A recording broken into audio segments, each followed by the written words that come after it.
Which would require a greater force. किस में सबसे ज़्यादा फोर्स लगाना पड़ेगा। Accelerating a 2 kg mass at 5 metre per second square. Mass जो कि 2 kg है उसे 5 मीटर पर सेकेंड स्क्वायर पर एक्सीलरेट करना है, या फिर 4 kg मास जिसे 2 मीटर पर सेकेंड स्क्वायर पर एक्सीलरेट करना है। किस में सबसे ज़्यादा फोर्स लगाना पड़ेगा। यहाँ पर जो m है वो 2 kg है, acceleration 5 metre per second square है फर्स्ट केस में, और दूसरे में मास है 4 kg और एक्सीलरेशन है 2 मीटर पर सेकेंड स्क्वायर। इन दोनों में से देखना है कि फोर्स किस में ज़्यादा लग रहा है। तो according to Newton second law of motion F1 is equal to m into A. यहाँ पर जो m है वो 2 है और एक्सीलरेशन है 5, सो F1 इज़ इक्वल टू यहाँ पर आ जाएगा आंसर 10 न्यूटन। तो सेकंड केस में हम भी सेम फार्मूला अप्लाई करेंगे, और m की वैल्यू जो है वो यहाँ पर 4 है और एक्सीलरेशन देना है 2। तो मेरे पास जो फोर्स लगेगा वो लगेगा 8 न्यूटन का। तो फर्स्ट केस में जिसका मास 2 kg है पर उसमें एक्सीलरेशन ज़्यादा देना है, इसलिए उस पर ज़्यादा फोर्स लगाना पड़ेगा। और सेकंड केस में मास ज़्यादा हो गया पर एक्सीलरेशन कम देनी है, तो उसमें फोर्स जो है कम लगाना पड़ेगा। A motor car is moving with the velocity of 108 km per hour and it takes 4 seconds to stop after the brakes are applied। एक मोटर कार है, वो 108 किलोमीटर पर आवर की वेलोसिटी से मूव कर रहा है और वो 4 सेकंड का टाइम लेता है रुकने के लिए ब्रेक लगाने के बाद।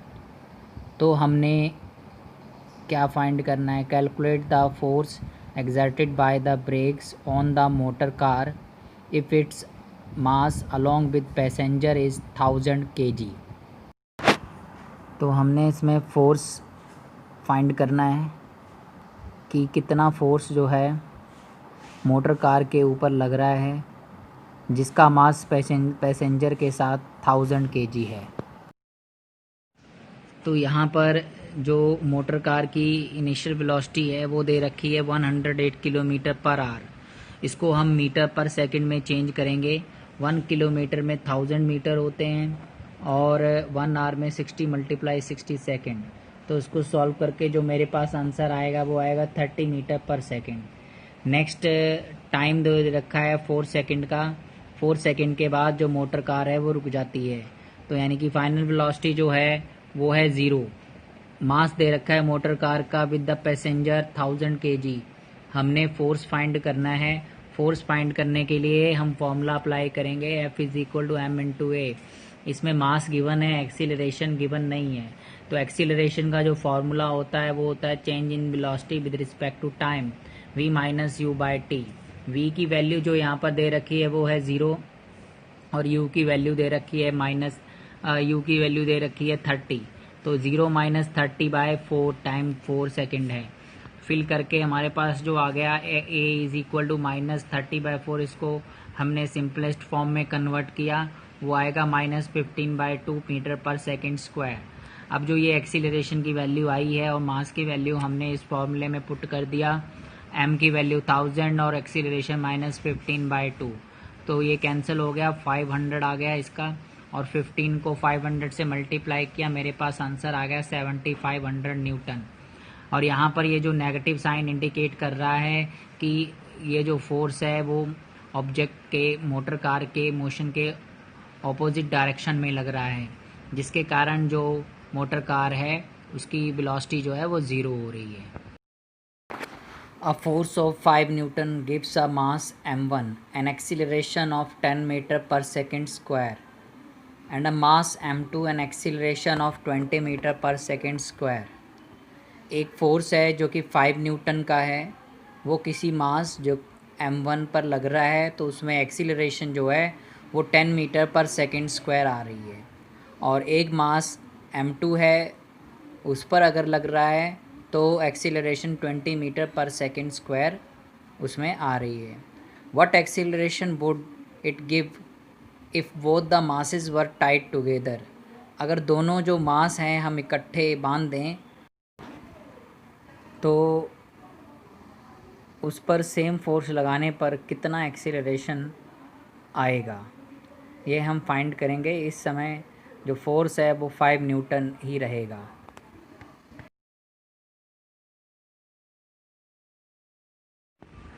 तो हमारे पास ये गिवन है, फोर्स 5 न्यूटन, मास m1 पर लग रहा है और उसमें एक्सीलरेशन 10 मीटर पर सेकंड स्क्वायर आ रही है।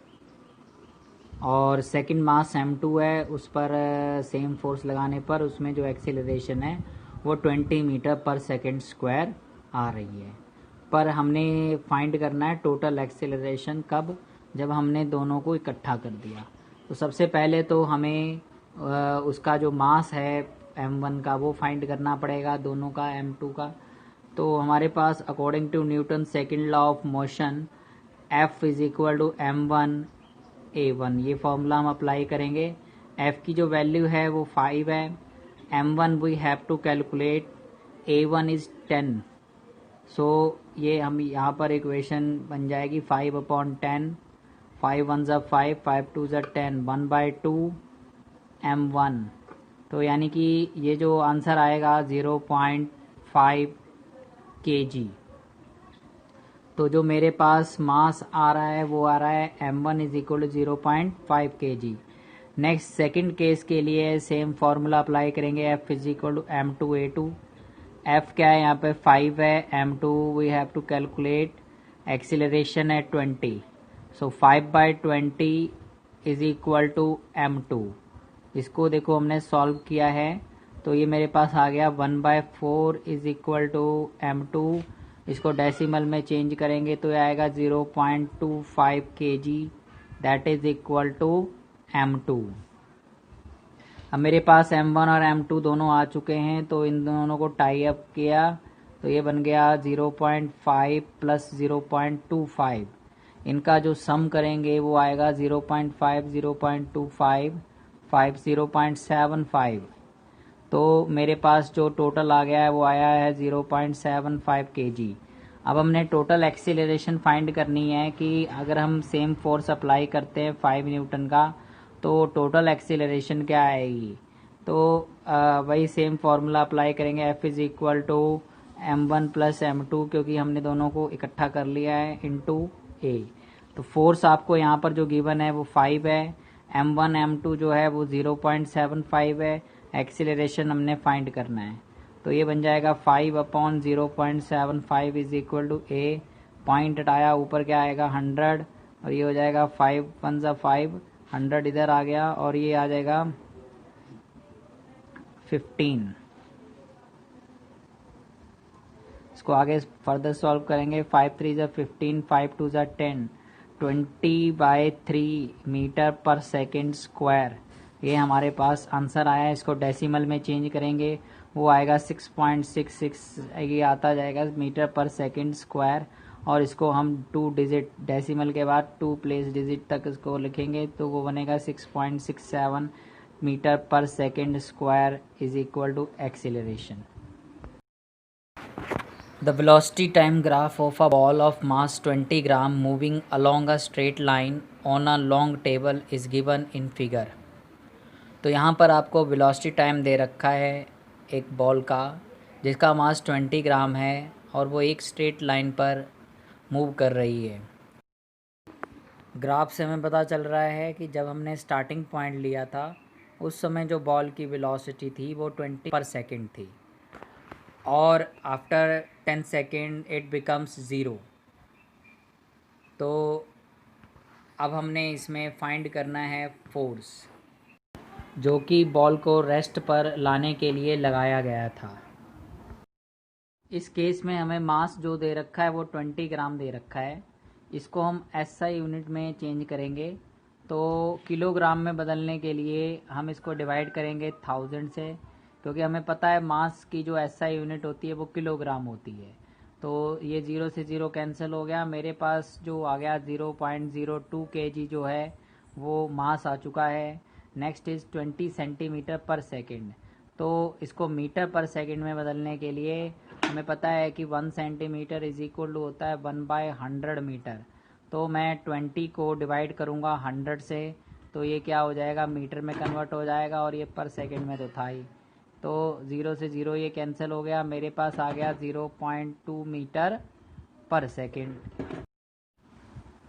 अब क्योंकि फाइनल वेलोसिटी मेरे पास 0 है, 10 सेकंड में ये 0 हुई है, तो हम अप्लाई करेंगे न्यूटन का second law of motion, F is equal to m into a, क्योंकि हमने फोर्स फाइंड करना है कि इस सारे प्रोसेस में कितना फोर्स अप्लाई किया गया।